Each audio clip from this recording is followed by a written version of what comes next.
Ganito karami ang mga inaanod na basura sa Manila Bay tuwing masama ang panahon. Kapag tag-init, may ilang naliligo pa rin kahit marumi ang tubig. Ayon sa DENR, lagpas 3,000 sakong basura ang nakolekta ng mga trash boat sa Manila Bay mula Enero hanggang Hunyo noong 2018. Bukod pa riyan ang mahigit 200 sako mula sa iba't ibang clean-up drive. Sa talumpati ni Pangulong Duterte, pinasaringan niya ang mga establishmento sa paligid ng Manila Bay, partikular ang mga hotel. Whether they like it or not, lahat itong mga hotel, yung palabas na yung mga tae ng mga turista, ganyan yung water treatment yung hotel nyo, pag hindi, sirahan ko yan. Huwag mo akong hamunin. You do something about your waste there or otherwise I will close it. Sigurado yan. Ano tayo, maglangoy na lang tayo ng... Is that the way how to do it?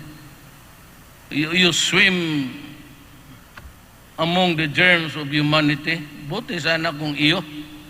O at least sa Pilipino lang naman na dumi. Inutusan na rin daw ng Pangulo ang DENR at DILG para sa clean-up at rehabilitasyon ng Manila Bay na balak ng simulan sa Enero 27. Nakikita nating launching natin is of course, magsasara tayo ng mga malalaking nagpo-pollute sa ating dagat. Wala po tayong sisinuhin when it comes to violation of the Clean Water Act. Tumanggi ang DENR na ibigay ang pangalan ng mga establishmentong nakakapagpadumi sa Manila Bay. Pero sa totoo lang, kasama rito ang mga bahay sa mga lungsod at probinsya sa baybayin ng Manila Bay.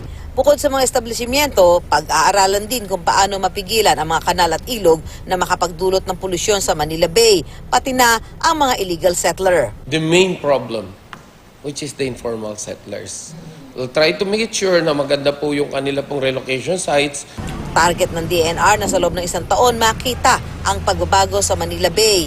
Bago ang Manila Bay, nauna nang isinailalim sa 6 na buwang rehabilitasyon ang isla ng Boracay.